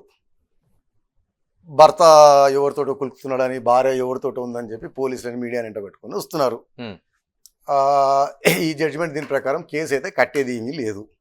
పోలీసులు మీడియాకేమో మనకు కావాల్సింది ఏంటిది, వచ్చింది చెప్పారు సర్కస్. పోలీస్ వారికి ప్రాబ్లం ఏమవుద్దంటే, నేను చెప్పాను కదా, cognizable offence, non cognizable offence ఒకటి. రెండోది, పోలీస్ వారి డ్యూటీలో భాగం ఏదైనా రిపోర్ట్ వచ్చినప్పుడు రియాక్ట్ కావాలి. ఎందుకు, ప్రివెన్షన్ ఆఫ్ క్రైమ్ కూడా వాళ్ళకి ఇంపార్టెంట్. ఇప్పుడు అక్కడ ఏదో తగలబడుతుందని మీరు పరిగెత్తుకుంటూ చెప్తారండి, నిజమో కాదో అతనికి టైం ఉండదు వెరిఫై చేసుకుంది పోలీస్ ఆఫీసర్, పరిగెత్తుకుంటూ వెళ్ళి చూడాలి. ఇప్పుడు ఈ కేసులో అతను ఇమీడియట్గా రియాక్ట్ అయిపోయి ఏదో ఒకటి అక్కడ చేయకపోతే రేపు హత్యలు జరగవచ్చు, కరెక్టే, వైలెన్స్ జరగవచ్చు, తలలు బగలు కొట్టుకోవచ్చు, పోలీసులు కాబట్టి వీళ్ళే 10 మందిని వేసుకుని పోయి కొట్టొచ్చేయచ్చు. ఇతను పరిగెడుతూ వెళ్ళి ముందు కంప్లైంట్ వచ్చింది కదా అక్కడ ఏదో జరుగుతుందని, ముందు ఇప్పుడు మనకి ఎన్నో కేసుల్లో ఈ యాసిడ్ దాడులు, ఈ సైకో లవర్లు హత్య చేసిన దాంట్లో బిగ్గెస్ట్ బ్లేమ్ పోలీస్ ఆఫీసర్ల మీద ఉంటుంది. ఎందుకు, ముందు కంప్లైంట్లు ఏదో వస్తే అతను ఏడిపిస్తున్నాడు, ఎమ్మడబడుతున్నాడు, వాళ్ళు సరిగా రియాక్ట్ కాలేదు అని. అదేమవుతుంది, పోయి ఆ హత్యకో యాసిడ్ దాడికో లీడ్ చేస్తుంటుంది అనమాట. సో గుడ్ పోలీస్ ఆఫీసర్ ఏంటిదంటే, మంచో చెడో ఆ సిచ్యువేషన్ బట్టి రియాక్ట్ అవ్వాలి, వెళ్ళాలి అక్కడికి. వెళ్ళిన తర్వాత ఏ కేసు కట్టాలా, కట్టకూడదా, కాగ్నిజబులా కాదా, ఇది నేరమా కాదా అని తర్వాత ముందు అక్కడికి వెళ్ళి ఆ ఫ్లేరప్ అయ్యే సిచ్యువేషన్ని దాన్ని కాస్త ఏమంటారు చల్లార్చాలి. So police officers are well within their right వెళ్ళడంలో. బట్ ఇక మీడియా దీనికి ఓన్లీ పరిష్కారం మన దేశంలో డిఫెమేషన్ వేసుకోవటం, లేకపోతే గ్యాగ్ ఆర్డర్లని. ఈ మధ్యన ఫేమస్ ఇంజంక్షన్, ఐ థింక్ మన కేటీఆర్ గారు ఇంతకుముందు ఒకసారి, కవిత గారు సివిల్ కోర్టులో వేసి ఇది ప్రచురించకూడదు, ఇది చెప్పకూడదు అని పట్టుకొస్తారు. అట్లాంటిది తెచ్చుకోవాలి. డ్యామేజెస్ కూడా ఇవ్వచ్చు, మా పరువుకి నష్టం కలిగించారు అని. రాజిరెడ్డి గారు, ఈ మధ్యకాలంలో రేపు కేసుల్ని మన గతంలో చూడాల్సిన పరిస్థితి మనకు కనిపించట్లేదు. ఎందుకంటే స్వలింగ సంపర్కం అనేది చాలా వరకు చాలా దేశాల్లో చట్టబద్ధం చేశారు, కొన్ని దేశాల్లో ఆమోదిస్తున్నారు, ఆమోదించట్లేదు, దాన్ని నడుస్తూ ఉంది. మనకి ఎలా ఉంది ఇప్పుడు, నిజంగా జరుగుతుంది? ఒకప్పుడు రేప్ అంటే మగవాళ్ళు ఆడవాళ్ళ మీద అత్యాచారం చేయటం అనే దాన్ని రేపుగా పరిగణించేవాళ్ళు. ఇప్పుడు దీన్ని ఎలా చూడాల్సిన అవసరం? అంటే ఆ జెండర్ ఇన్ఈక్వాలిటీ రేప్ చట్టాల్లో మోస్ట్ దేశాల్లో ఉంది. ఐ థింక్ ఈ మధ్యన న్యూజిలాండ్, సౌత్ ఆఫ్రికా, నేపాల్, ఇంకేదో కొన్ని దేశాలు దాన్ని ఈక్వల్ తీసుకొచ్చాయి. మగవాడిని కూడా కన్సెంట్ లేకుండా ఫోర్స్ఫుల్గా సెక్షువల్ అటాక్ చేస్తే రేపు అని. బట్ ఇండియా మనం ఇంకా వెనకాల ఉన్నాం. ఇప్పుడు వరకు రేపు is a perfect example of gender inequality చట్టం మన దగ్గర ఉంది. దాంట్లో సరే, దానికి కాన్స్టిట్యూషన్ అనేది పెద్ద స్టోరీ కానీ, బట్ మన దగ్గర ఆడదానికి మాత్రమే రేపు కంప్లైంట్ ఫైల్ చేసేది, రేప్ అయిన విక్టిమ్ కింద హక్కు ఉంది, మగవాడికి లేదు. అయితే నేను ఇంతకుముందు చెప్పాను, అన్యాచురల్ అఫెన్సెస్, స్వలింగ సంపర్కం, అది లాంగ్ బ్యాక్ పాతకాలంలో స్వలింగ సంపర్కం అన్యాచురల్ అని అనుకునేవాళ్ళు. సరే, ఇప్పుడు డిబేటు, సైన్స్ అది వేరే విషయం. స్వలింగ సంపర్కాన్ని నేరం కింద ఇండియన్ పీనల్ కోడ్లో పెట్టారు, సెక్షన్ 377. అయితే సుప్రీంకోర్టు దాన్ని ఏం చేసింది, సేమ్ థింగ్, 2 అడల్ట్స్ కన్సెంటింగ్గా ఏది చేసుకున్నా నేరం ఎట్లా అవుతుంది, అది రైట్ టు ప్రైవసీలో భాగము. ఓకే, నేను చెప్పాను సివిల్ రిపర్కేషన్స్ ఉంటాయి కానీ జైళ్ళలో పెట్టడానికి వీల్లేదు, అరెస్టులు చేసి క్రిమినల్ చట్టం అప్లికబుల్ కాదు అంది. ఇప్పుడు దాన్ని బిఎన్ఎస్ కింద చేసినప్పుడు ఆ సెక్షన్ కంప్లీట్గా తీసేశారు ఆ సుప్రీంకోర్టు జడ్జిమెంట్ ఆధారంగా. అయితే 377 ఉన్నప్పుడు మగవాడికి ఒక రెమెడీ ఉండేది, స్వలింగ సంపర్కము కన్సెంటింగ్గా 2 అడల్ట్స్ చేసుకుంటే నేరం కాదు అని చెప్పింది సుప్రీంకోర్టు. సో దాని ఇంప్లైడ్ అర్థం ఏంటంటే, నువ్వు ఫోర్స్ఫుల్గా ఒక మగవాడు ఇంకో మగవాడిని ఫోర్స్ఫుల్గా సెక్షువల్ అసాల్ట్ చేస్తే రేప్, అది అఫెన్స్. ఇప్పుడు అది అమెండ్ చేశారండి, అది మొత్తం తీసేశారు. ఇన్ టోటల్గా తీసేయడంతో మగవాడి పైన దాడి జరిగితే రేప్ అన్న కేసు పెట్టకుండా రెమెడీ లేకుండా పోయింది. ఓకే, ప్రభుత్వం ఏం చేసి ఉండాలంటే, చట్టం ఇది చేసేటప్పుడు 377 నుంచి కన్సెంటింగ్ పార్ట్ని తీసేసి నేరం అని, కన్సెంట్ లేకుండా గనక చేస్తే దానికి శిక్ష పెట్టుంటే మీరు అన్నట్టు జెండర్ ఈక్వాలిటీ, మొగోడికి కూడా రేప్ విక్టిమ్ కింద కంప్లైంట్ చేసే హక్కు ఉండేది. ఇప్పుడు బిఎన్ఎస్ లో అసలు ఆ సెక్షన్ ని టోటల్ గా తీసేశారు. నేను మళ్ళీ మీకు అర్థం కాదని చెప్తున్నా. సుప్రీంకోర్టు జడ్జిమెంట్ ఇంపాక్ట్ ఏంటిదంటే, స్వలింగ సంపర్కము 2 కన్సెంటింగ్ గా అడల్ట్స్ చేసుకుంటే నేరం కాదు, కానీ కన్సెంట్ లేకపోయినా మైనర్ ఉన్నా అన్సౌండ్ మైండ్ ఉంటుంది, అర్థమైనా, వారి మీద కనుక అన్యాచురల్ సెక్స్ చేస్తే అది పనిషబుల్, అంటే ఈక్వల్ టు రేప్ అని. ఓకే. అంటే కన్సెంటింగ్ ఏమంటారు, కన్సెంట్ తోటి చేసుకుంటే నేరం కాదు, అంగీకారం లేకపోతే నేరం. లేకపోతే నేరం అన్న దాన్ని బిఎన్ఎస్ కింద మారుస్తున్నప్పుడు ఆ సెక్షన్ ని మొత్తం తీసేసి పెట్టారు. ఆ పార్ట్ పెట్టి ఆ పార్ట్ తీసేయాల్సింది ఇన్ టోటల్గా తీసేశారు దాన్ని.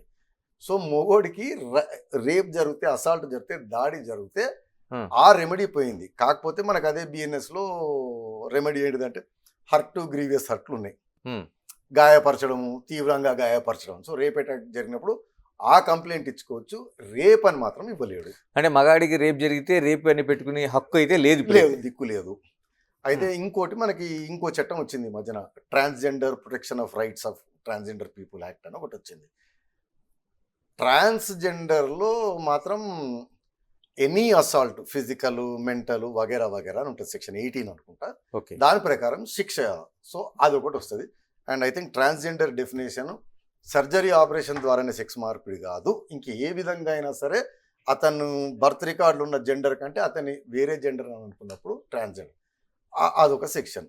సో మగవాడికి రేపు జరిగితే ఆర్ అసాల్ట్ జరిగితే హర్ట్, గ్రీవియస్ హర్ట్, లేకపోతే ఇది. అంటే రేప్ కేసులకు సంబంధించి చాలా వరకు మన అంటే ఇది అపోహ కావచ్చు, లేకపోతే దానికి ఒక క్లారిటీ కావాల్సిన అవసరం ఉంది. ఒక మహిళకి రేప్ జరిగితే ఆ భర్త అంగీకారం లేనిదే భార్య కేసు పెట్టడానికి వీలు లేదనేది ఏంటి మనకి హిందూ మ్యారేజ్ యాక్ట్లో ఉందనేది ఒక హిందూ మ్యారేజ్ యాక్ట్లో కాదు, ఇండియన్ పీనల్ కోడ్లో ఉండేది. నేను చెప్పేది ఈ చట్టాలు దీనిలో పాట్రియార్కల్ సొసైటీ ఉండేది, పితృస్వామ్యం అంటారు. ఆ రోజులు ఆడదాన్ని మగవాడి సొత్తు కింద కాస్త నడిచేది. భార్య యొక్క ఏమంటారు జన్మ కార్యమే భర్తని సంతృప్తి పరచాలి అని. మీకు మన పాత సినిమాలు గుర్తుందో లేదో, కొడుకు అలిగి ఇంట్లోంచి వెళ్ళిపోతుంటే తల్లి బాబు అంటే భర్త పక్క నుంచి కచ్చాయిని అని గట్టిగా రవగానే ఆవిడ కొంగు పెట్టుకుని ఏడుస్తే వెళ్ళిపోతుంటుంది ప్రేమను చంపుకొని. సో ఆ సొసైటీలో సో భార్యని భర్త ఫోర్స్ఫుల్గా, భార్యకి ఇష్టం లేకపోయినా సెక్స్ చేయడం అనేది రేప్ కాదు, అది వారి పుణ్యకార్యం అనుకోండి, ఏదైనా అనుకోండి, దాంట్లో భాగం అని. సో ఇండియన్ పీనల్ కోడ్లో కూడా ఆ ఎక్సెప్షన్ ఉండేది. Married women even without consent husband చేస్తే రేప్ కాదు అని. దాని తర్వాత కాలంలో ఏం చేశారంటే 14 years అని అది తీసుకొచ్చారు. I think 14 or 16, I stand corrected. Below that చేస్తే రేపు, అబౌవ్ దట్ చేస్తే రేప్ కాదు. బట్ సుప్రీంకోర్టు దానిపైన తీవ్రంగా స్పందించింది దానిపైన. అందుకని ఇప్పుడున్న సెక్షన్ యాజ్ ఇట్ ఈజ్ ఏంటంటే 18 years అబౌవ్ మ్యారీడ్ ఉమెన్ అయితే రేప్ కాదు, బిలో 18 years అయితే రేప్. అలాగే ఏసీబీ కేసులకు సంబంధించి మనం చాలా చూస్తుంటాం. అది ట్రాప్ చేస్తారు, దాన్ని ఒక వీడియో తీస్తారు, లేకపోతే బయటికి పబ్లిష్ చేస్తారు. అంటే ఒక ట్రాప్ చేసిన తర్వాత అది నిజమా కాదనేది నిర్ధారించాల్సింది మళ్ళీ కోర్టే. కానీ ఈలోపు కానీ దాన్ని బయట పబ్లిష్ అవుతూ ఉంటుంది. ఎలాగ అంటే ఇప్పుడు దాన్ని పరువు నష్టంగా చూడాలా, లేకపోతే దాన్ని పబ్లిష్ చెయ్యాలా వద్దా, లేకపోతే అవతల వాళ్ళు నిజంగా ఆ అవినీతి చేయకపోతే వాడికి జరగాల్సిన బదనాం జరుగుతూ ఉంది. మీరు ఇంతకుముందు కూడా అడిగారు, ఏది భర్త ఎవరితోటో ఉన్నాడా, భార్య ఎవరితో ఉన్నాడని తీసుకొని రావడం మీడియాని సర్కస్ అని చెప్పాను. అంటే హిస్టరీ తెలిసిన వాళ్ళకి తెలుస్తుంది. రోమ్ అనేది రిపబ్లిక్ ఉండాలి, ప్రజాస్వామ్య దేశం ఉండాలి. రోమన్ కాన్స్టిట్యూషన్ ఎంత పవర్ఫుల్ అంటే మన రాజ్యాంగాలన్నీ ఆల్మోస్ట్ అలానే ఉంటాయి. అంత పవర్ఫుల్ ప్రజాస్వామ్యము రాచరికంలోకి వెళ్ళిపోయింది రోమన్ ఎంపైర్కి. దానికి హిస్టారియన్స్ అడిగితే రీజన్ ఏం చెప్తారంటే, అప్పుడు అధికారంలో ఉన్న వాళ్ళు ప్రజల్ని మభ్యపెట్టడానికి పాన్ అండ్ సెట్ సర్కన్సెస్ అంటారు, బ్రెడ్ అండ్ సర్కసెస్ అంటారు అనమాట. ఉచితాలు ఇవ్వాలి. ఓకే. ఒట్టి ఉచితాలు ఇస్తే కడుపు నిండి మళ్ళీ వాడు ఆలోచిస్తాడు ప్రజాస్వామ్యం అని అదని ఇదని. వాడిని డైవర్ట్ చేయడం కోసం సర్కస్ నడిపివ్వాలి అనొద్దు. కానీ మన మెయిన్ మీడియా, సోషల్ మీడియా అంతా ప్రస్తుతం జరుగుతుంది సర్కసే. అంటే ఎకానమీ ఏమైంది, ఉద్యోగాలు ఏమవుతున్నాయి, ట్రంప్ సుంకాలు ఏమవుతున్నాయి, దానికంటే కూడా మనకి రామ్ గోపాల్ వర్మని ఎప్పుడు అరెస్ట్ చేస్తారు, సిరెడ్ని అరెస్ట్ చేస్తారా లేదా, దీనిపైనే చర్చ ఎక్కువ ఉంటుంది. దాంట్లో భాగం కూడా మీడియా ట్రయల్. చట్టం కానీ రాజ్యాంగం ఏం చెప్తుంది అంటే ప్రిజంప్షన్ ఆఫ్ ఇన్నోసెన్స్ అంటారు. బియాండ్ రీజనబుల్ డౌట్ నేరం ప్రూవ్ అయ్యేంత వరకు అతను నేరం చేసినట్టు కాదు. ఓకే. కానీ మన మీడియా పోలీసు వారు ఇన్వెస్టిగేషన్ మొదలు పెట్టక ముందే గ్రాఫ్లు వేసి అదేసి ఇదేసి ఆయన ఇలా చేసి అలా చేసి ఇచ్చేస్తుంది. దానిపైన సుప్రీంకోర్టు, హైకోర్టు కూడా చాలాసార్లు తీవ్రంగా మందలించాయి. కాస్త కంట్రోల్ పెట్టుకోండి, కాస్త రీస్ట్రెయిన్ పెట్టుకోండి. I think Manu Sharma case అని ఒకటి ఉంటుంది, ఇంకేదో నవలక్కా కేసు అని. కొన్నిసార్లు ఏమో ఆ గ్యాగ్ ఆర్డర్లు కూడా ఇస్తాయి. Hmm. దానివల్ల ప్రాబ్లం ఏమవుతుందంటే ఒక మనిషి రెప్యుటేషన్ డ్యామేజ్ టోటల్గా. మోర్ దెన్ దట్ వద్దన్నా కాదన్నా జడ్జిలు ప్రాసిక్యూటర్లు కూడా మనుషులే. ఓకే. ప్రాబబిలిటీ ఆఫ్ ఇన్ఫ్లుయెన్స్ అవ్వడం ఎక్కువ అవుతుంది. ఒక్కోసారి మీడియాలో మెత్తిపోయిన కేసు ఉందనుకోండి, మేజిస్ట్రేట్ గారికి అక్కడ ఏమీ లేదని తెలుస్తున్నా కానీ ఎందుకు వచ్చిన గొడవ అర్థమైందా అండి, లేకపోతే మోరల్ కన్విక్షన్ లేస్తున్నారు. అది బట్ దానిపైన ఏంటంటే clash between freedom of speech and expression, పత్రికా స్వేచ్ఛ వర్సెస్ ఇది. వీటిని ఏంటంటే స్వీయ, ఇప్పుడు మీ మీడియా ఆర్గనైజేషన్ అంతా ఎన్బిఎఫ్సి అది ఉంటుంది, మీరు సెల్ఫ్ రెగ్యులేటెడ్, స్వీయ నియంత్రణ ఉండాలి. స్వీయ నియంత్రణ ఉండాలి. అంటే సుప్రీంకోర్టు హైకోర్టు ఎన్నోసార్లు చెప్పాయి, సీరియస్ అయ్యాయి, పనిష్మెంట్లు వేసాయి, గ్యాగ్ ఆర్డర్లు ఇచ్చాయి, లేదా టోన్ డౌన్ చేయని చెప్పే, కానీ అది ఏమంటారు రిపీటెడ్గా మానిటర్ చేయడం కష్టం. ఇంకా అది అలాగేనండి, మనకి ఈ వరకట్న కేసుకు సంబంధించి మనకి 498A ఉండేది. ఎందుకంటే అలా డైల్యూట్ అవుతూ వచ్చింది? ఎందుకంటే ఒకప్పుడు మనం ఏ కేసు చూసినా సరే చాలా సీరియస్గా దాన్ని తీసుకుంటాం. డైల్యూట్ కాదు, మీరు అర్థం చేసుకోండి. ఒకటి, రాజ్యాంగము చట్టాలు ఇవన్నీ డైనమిక్ ఉంటాయి, మారుతున్న పరిస్థితులను బట్టి జరుగుతున్న దాన్ని బట్టి చేంజ్ అవుతూ ఉంటాయి. 498 పెట్టడం with a very good intention. ఆ రోజుల్లో ఒక అమ్మాయి పెళ్లి చేస్తే ఆ అమ్మాయి భర్త ఊరికి వెళ్ళి ఉండేది. అక్కడ నాన్న వాళ్ళు ఎవరు ఉండరు, హెరాస్ చేసినా అది చేసినా చెప్పుకోలేదు, చేయలేదు. అండ్ ఆ రోజుల్లో విపరీతంగా ఉండేది. అందుకని 498 పెట్టి దానికి ఎవిడెన్స్ యాక్ట్లో 304B అని ఇంకోటి, అది కట్న వేధింపుల్లో ఆడది చనిపోతే అని ఉంటుంది. దానికి ఎవిడెన్స్ యాక్ట్లో ఏం చేశారంటే ప్రిజంప్షన్ తీసుకొచ్చారు, సాక్ష్యాలు అవసరం లేదు. ఓకే. ప్రిజంప్షన్ ఉంటుంది అన్నమాట. పెళ్ళైన మహిళ within 7 years of married life unnatural circumstances అంటారు అనమాట. చనిపోతే ప్రిజంప్షన్ కోర్టు భర్త అండ్ భర్త ఫ్యామిలీ వారు చంపారు, మర్డర్ చేశారని మేము అనుకుంటాం, చేయలేదని మీరు నిరూపించింది. రీజన్ ఏంటంటే ఆమె వెళ్ళి అత్తగారింట్లో కాపురం చేస్తుంది, ఆ ఊర్లో కానీ ఆ ఇంట్లో కానీ అంతా భర్తకు సంబంధించిన వాళ్ళు ఉంటారు, సాక్ష్యం ఎవరు చెప్తారు. సో ఈ ప్రొటెక్షన్స్ ఇస్తే మళ్ళీ మన దగ్గర నేను చెప్పాను, చట్టం యూజ్ కంటే ఎక్కువ మిస్యూజ్ ముందు ఫాస్ట్గా అయిపోతాడు. దాన్ని అన్ని రకాలుగా మిస్యూజ్ చేయడం మొదలుపెట్టారు. సంబంధం లేని బంధువుల్ని, అవును, ఎప్పుడు అమెరికాలో పోయి సెటిల్ అయిన వాళ్ళని అందరినీ లాగడం. అంటే ఒక ఇన్సిడెంట్ అయింది నాకు తెలిసిందే, వాళ్ళు ఎప్పుడో 1960, 69, 70లో పోయి డాక్టర్లు, పెళ్ళి అయిపోయినాయి, పిల్లలు, మనవలు అక్కడ ఉన్నారు. వారు ఏదో ఇన్నాళ్ళ తర్వాత ఏమంటారు మన కాశీ, వారణాసి, రిషికేశ్ చూద్దామని ఎయిర్పోర్ట్లో దిగగానే పట్టుకున్నారు. వాళ్ళపైన ఎప్పుడో వరకట్నం కేసు వాళ్ళ బంధువు ఎవరిదో ఉందంట, వీళ్ళ పేర్లు కూడా ఉన్నాయంట. జరుగుతూ ఉంటే సుప్రీంకోర్టు అది గమనించి, అంటే ఇది రివెంజ్ సీకింగ్ ఒకటి అవుతుంది, ఎక్స్టార్షన్కి ఒకటి అవుతుంది. అన్నిటికంటే ఎక్కువ అన్ని రకాల గొడవల కంటే భార్యాభర్తల గొడవలు ఎక్కువ విషయస్ అవుతుంది, విషపూరితంగా ఉంటుంది అన్నమాట కక్ష. అవును, ఆ భర్తని అందరిని ఇరికిచ్చాలి అని చెప్పి చూడడము, తొందరగా సెటిల్మెంట్కి తెచ్చుకోవాలని చూడడం జరుగుతుందని తెలిసి స్లోగా శిక్షలు అవి డైల్యూట్ కాలేదండి, గుర్తుపెట్టుకోండి. అంటే అక్కడ ఇంకోటి చెప్పాలి, మన వాళ్ళందరికీ ఏంటంటే, మళ్ళీ నేను చెప్పాను, టాలీవుడ్ బాలీవుడే మనకి చట్టం కాబట్టి రిమాండ్ చేయడాన్ని అంతా అయిపోయిందని నమ్ముకుంటారు. ఈరోజు కూడా లోపలేసారు. రిమాండ్ ఈజ్ నెవర్, తప్పు చేసినట్టు కాదు, నేరం చేసినట్టు కాదు, అతని జీవితానికి ఏదో అయిందని కాదు. కాకపోతే మన దగ్గర ఏంటంటే ఆ రిమాండ్లే పెద్ద ఆయుధం అయింది, సెటిల్మెంట్లకు కానీ దానికి కానీ రివెంజ్ తీర్చుకోవడానికి. అందుకని ముందు ఫస్ట్ డైల్యూషన్ ఏంటిది, బంధుమిత్రుల్ని అరెస్ట్ చేయడానికి వీల్లేదు. ఇంకో పెద్ద ప్రమాదం ఏంటంటే, ఏదైనా చిన్న గొడవ అది లేస్తుంది భార్యాభర్తలకి, వద్దన్న కాదన్న మోడర్న్ సొసైటీ కాస్త ఈగోలు ఎక్కువ ఉన్నాయి. పరిగెత్తుకుంటూ పోయి కంప్లైంట్ ఉండి పోలీసులు అందరిని లోపలేసారు అనుకోండి, వాళ్ళిద్దరి మధ్యలో మళ్ళీ తిరిగి రిలేషన్షిప్ ఏర్పడడం ఎండ్ అవుతుంది. అందుకని రిఫార్మ్స్ వస్తా పోయినాయి అన్నమాట. Supreme court guidelines, Arnesh Kumar case, దాని తర్వాత ఏంటంటే ఇప్పుడు మీరు ఎక్కడ పోయినా పోలీస్ స్టేషన్ చెప్పిన ముందు కేసు బుక్ చేయకూడదు, కౌన్సిలింగ్ ఇవ్వాలి, అవకాశం ఇవ్వాలి, కొంచెం టైం పడుతుంటే కోపాలు తగ్గుతుంటాయి, అట్లా ఇమీడియట్ అరెస్ట్లు. నిజంగానే 498 హరాస్మెంట్ ఉంటే ప్రాపర్గా జరిగితే శిక్ష డైల్యూట్ కాలేదు, ఓన్లీ ఇమీడియట్ అరెస్ట్లు ఇవి. ఇంకోటి ఏంటంటే వరకట్నం కోసము ఏమంటారు హెరాస్ చేస్తే ఇమీడియట్ అరెస్ట్ లేదు, కానీ ఆ హెరాస్మెంట్ వైలెంట్గా ఉందనుకోండి, ఓకే, అమ్మాయికి గాయాలు ఉన్నాయి, అర్థమైందా, అలాగుంటే మాత్రం exception, immediate arrest is required. మరొకటి, చాలా వరకు మన పోలీసులు అరెస్ట్కి సంబంధించి అంటే మెమోరాండం ఆఫ్ అరెస్ట్, దీనికి సంబంధించి డ్యూటీలోనే ఆయన ఉన్నట్టు చూపించాలి, తర్వాత డ్రెస్లో ఉండాలి, ఇవన్నీ మనం చెప్తూ ఉంటాం. కానీ ఎస్ఓటీ కానీ లేకపోతే టాస్క్ ఫోర్స్ పోలీసులు కానీ ఏమాత్రం లేకుండా ఒక కిడ్నాప్ లెవెల్లో తీసుకెళ్తుంటారు. యాక్చువల్గా ఎస్ఓటీలకి టాస్క్ ఫోర్స్లకి అరెస్టులు చేసే పవర్ కానీ Hmm. ఇన్వెస్టిగేషన్ చేసే పవర్ లేదు. Hmm. వారు ఏం చేస్తారంటే అంటే మీకు ఐడియా ఉండి ఉంటుంది, టాస్క్ ఫోర్స్ వాళ్ళు ఎక్కడ రైడ్ చేసి పట్టుకుంటే వాళ్ళు ఏంటంటే ఇన్ఫర్మేషన్ అంటే సీక్రెట్ ఏజెన్సీ లాగా అట్లా వాళ్ళు Hmm. పట్టుకోగానే nearest police station hand over చేయాలి. Hmm. ఆ కేసులో మీరు గమనిస్తే కంప్లైనెంట్ కింద ఎస్ఓటీ ఆఫీసర్ ఉంటారు. Hmm. Complainant can ever be investigating officer. అప్పుడప్పుడు తెలియక చాలాసార్లు పెడితే కోర్టులు కొట్టేసినాయి. ఓకే. ఆయన ఇన్వెస్టిగేటింగ్ ఆఫీసర్ కింద ఆయనే కంప్లైంట్ అట్లా కుదరదు. ఎస్ఓటీ వారికి టాస్క్ ఫోర్స్ వాళ్ళకి ఈ స్పెషలైజ్డ్ ఏజెన్సీస్కి they do not have power of investigation or power of అరెస్ట్లు ఓకే. వగేరా వగేరా. Hmm. వాళ్ళకి ఏంటంటే స్పెషలైజ్డ్ ఏజెన్సీలు ఏదైనా ఇన్ఫర్మేషన్ పలానా దగ్గర డ్రగ్స్, పలానా దగ్గర Hmm. పలానా బ్రూతలౌజు, పలానా దగ్గర సెక్స్ ట్రాఫికింగ్ చేస్తున్నారు, అమాయకులను చిన్న అమ్మాయిలను తీసుకొచ్చాను, వాటి కోసం ఇమీడియట్గా రైడ్ చేయటం. ద మూమెంట్ రైడ్ చేయగానే జ్యూడిక్షన్ పోలీస్ స్టేషన్కి హ్యాండ్ ఓవర్ చేసి అరెస్టు, మెమో ఆఫ్ అరెస్టు మీరు చెప్పిందంతా జ్యూడిక్షన్ పోలీస్ ఆఫీసర్ చేసుకుంటారు.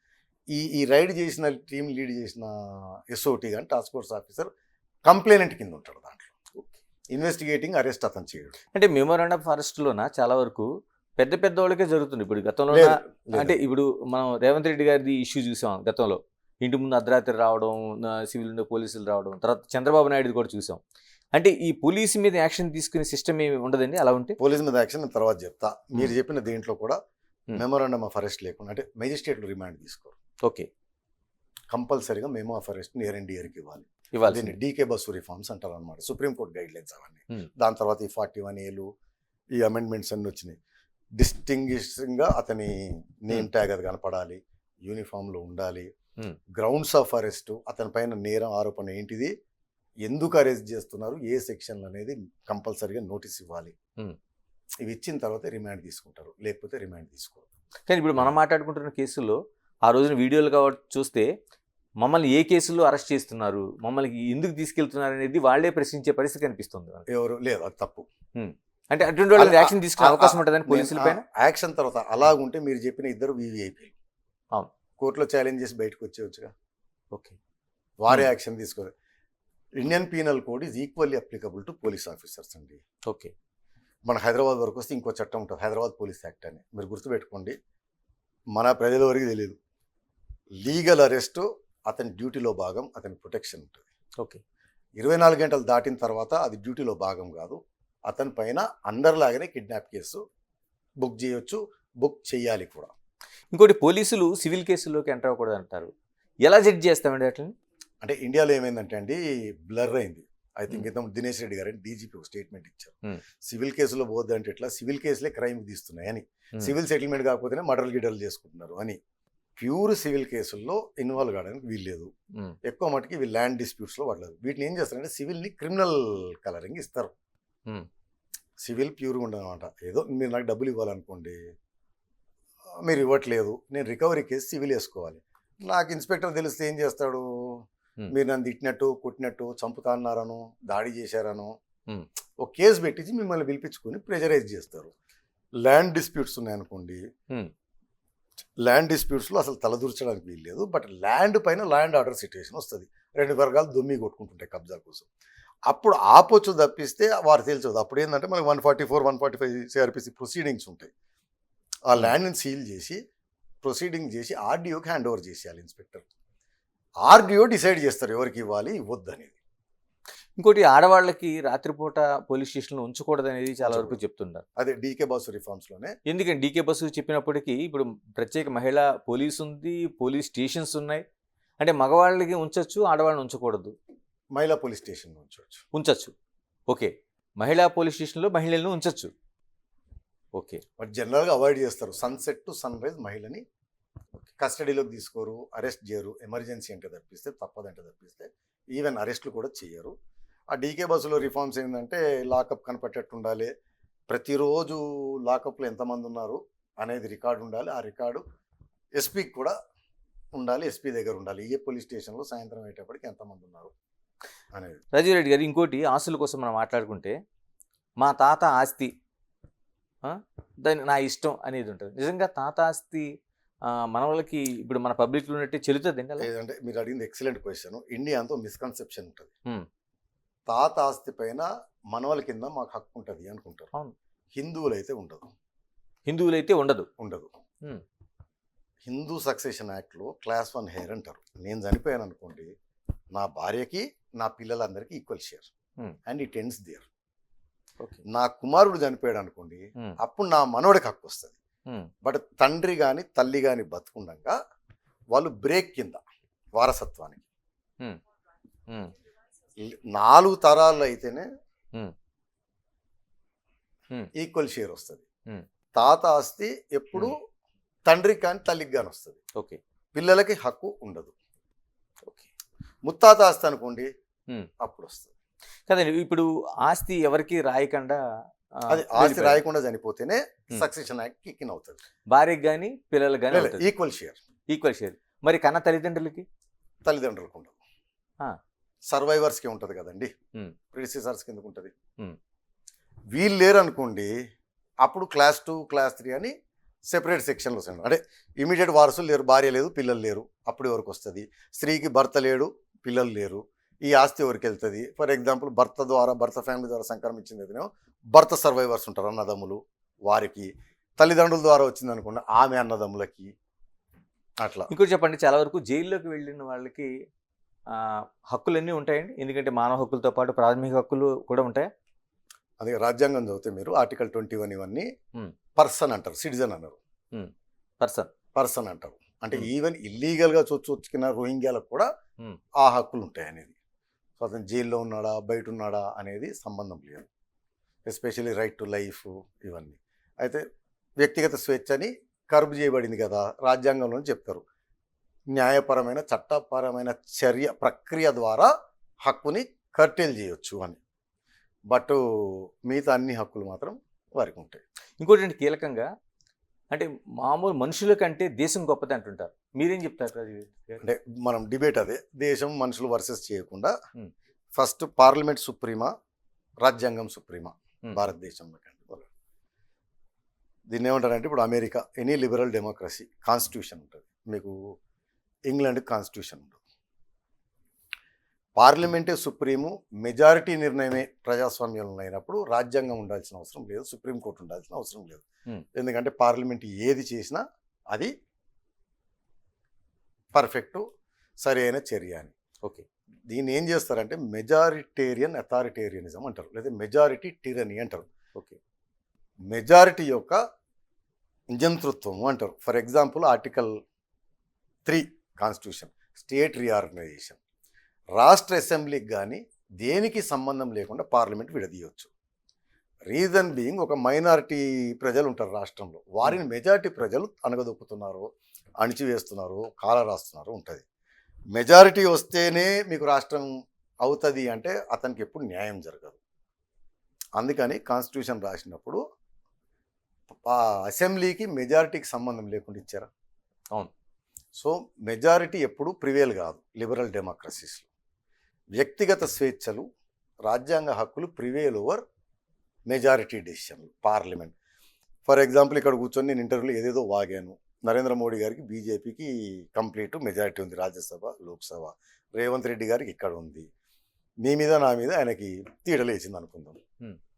గడ్డం పెంచిన వాళ్ళు, బ్లేజర్ వేసుకున్న వాళ్ళు అని ఈ టైప్ ఒకటి పెట్టి వీరి వల్ల దేశానికి ప్రమాదం ఉంది, వీళ్ళని ఎమ్మటే అరెస్ట్ చేసి ట్రయల్ లేకుండా కోర్టుకు సంబంధం లేకుండా పీడీ యాక్ట్ అంటారు కదండి, పెట్టాలి అని ఆ చట్టం తీసుకొచ్చారనుకోండి. ఆ చట్టం పాస్ అయింది, మెజారిటీ యునానిమస్గా పాస్ అయింది, రాష్ట్రపతి గవర్నర్ కూడా ఆమోదం ఉద్దేశారు. మనల్ని అరెస్ట్ చేయవచ్చా? చేయలేరు, కోర్టులు అడ్డుకుంటే. అర్థమైందండి? సో ఫస్ట్ రాజ్యాంగం ఈ సుప్రీం. దీనికి ఒక ఇంట్రెస్టింగ్ స్టోరీ కూడా చెప్తాను. మన దేశంలో ఫౌండేషన్ ల్యాండ్ మార్క్ జడ్జిమెంట్ వచ్చి Kesavananda Bharati versus state of Kerala. దాంట్లో ఇంట్రెస్టింగ్ ఇది వచ్చింది, పార్లమెంట్ సుప్రీమా, రాజ్యాంగం సుప్రీమా అని. ఇప్పుడు పార్లమెంటు సుప్రీము అన్నారు. కారణం ఏంటిదంటే, ఒకటి ప్రజాస్వామ్యంలో అపోహ, పార్లమెంటు సుప్రీం అని. రెండోది రాజ్యాంగాన్ని సవరించే హక్కు పార్లమెంట్కి ఉంది కదా. ఓకే. కాబట్టి కామన్ సెన్స్ ఏం చెప్తుంది, పార్లమెంటే సుప్రీం అని. సవరించే హక్కు ఉంది కదండి, తీసేసి పెట్టవచ్చు, మార్చవచ్చు. బట్ ఆ హక్కు ఎక్కడి నుంచి వచ్చింది? రాజ్యాంగం నుంచి. ఓకే.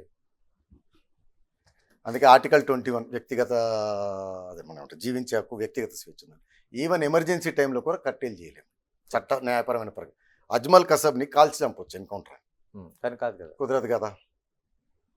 సో చివరిగా చెప్పండి, చాలా వరకు మనకి కోర్టులకు సంబంధించి ఏం చేసినా అది ఒక కంటెంట్ ఆఫ్ కోర్టుగా భయపడతాం. అంటే నేను చాలా వరకు కోర్టులు ఇచ్చిన తీర్పులను కావచ్చు, మిగతా అంశాలను కావచ్చు, ఇలా భరించాల్సిందేనా? లేదండి, తీర్పుని మీరు ఎంతైనా క్రిటిసైజ్ చేయొచ్చు, చిల్చెండాడొచ్చు, యాజ్ లాంగ్ యాజ్ ఆ తీర్పు ఇచ్చిన జడ్జిని వ్యక్తిగతంగా కానీ అతనికి ఉద్దేశాలు ఆపాదించకూడదు. ఓకే, జడ్జిమెంట్లని ఎంతైనా ఇప్పుడు మనం అప్పీల్ వెళ్ళామంటే అర్థమైందండి, Hmm. ఆ జడ్జిమెంట్ నచ్చలేదు తప్పిచ్చాడనే కదా. ఓకే, సో తప్పు ఉండొచ్చు, జడ్జిమెంట్ మీకు తప్పు అనిపించవచ్చు, జడ్జిమెంట్ని ఏమైనా చేయండి, ఎంతైనా క్రిటిసైజ్ చేయండి, జడ్జిమెంట్ ఇచ్చిన జడ్జికి ఉద్దేశాలు ఆపాదించకూడదు అనమాట. అయితే అదే మీరు అమెరికా అక్కడ పోతేనేమో, ఇంగ్లాండ్ పోతే జడ్జిని కూడా చీల్చెండాడతారు మీడియా కానీ ప్రజలు. ఫర్ ఎగ్జాంపుల్ ఈ మధ్యన క్యారోలిన్ లీవిట్ అనుకుంటా, వైట్ హౌస్ ప్రెస్ సెక్రటరీ, ఏ ప్రెస్ కాన్ఫరెన్స్ పెట్టినా ట్రంప్కి వ్యతిరేకంగా జడ్జిమెంట్ వస్తే ఆ జడ్జిలని వారు డెమోక్రాటిక్ పార్టీ చెందిన వాళ్ళు పార్టీసను, వాళ్ళకి బయాసు ట్రంప్ అంటే, అందుకని చెప్పి జడ్జిమెంట్లు ఇస్తుంది, వాళ్ళందరినీ తీసేయాలి, వాళ్ళందరినీ లోపలేయాలి అని అనుకుంటుంది. అక్కడ ఏంటంటే freedom of speech and expression is much higher level మనకంటే. బట్ ఇక్కడ మీరు జడ్జిమెంట్ని ఎంతైనా క్రిటిసైజ్ చేయదు, జడ్జి మాత్రం ఉద్దేశాలు ఆపాదించకూడదు. థ్యాంక్ యూ రాజీరెడ్డి గారు. ఇది అంటే టోటల్గా మనకు ఉండే చట్టం కావచ్చు, న్యాయం కావచ్చు, ఉన్న వాటిని సక్రమంగా ఇంప్లిమెంట్ చేయటం, దాని పరిధులు ఇంప్లిమెంట్ చేయటం, దాని అవగాహన కల్పించుకోవడం అనేది మనకి కీలకమైన వ్యవస్థగా మనకు కనిపిస్తోంది. Keep watching Big TV. This is Ganesh. For more videos like this, subscribe Big TV channel.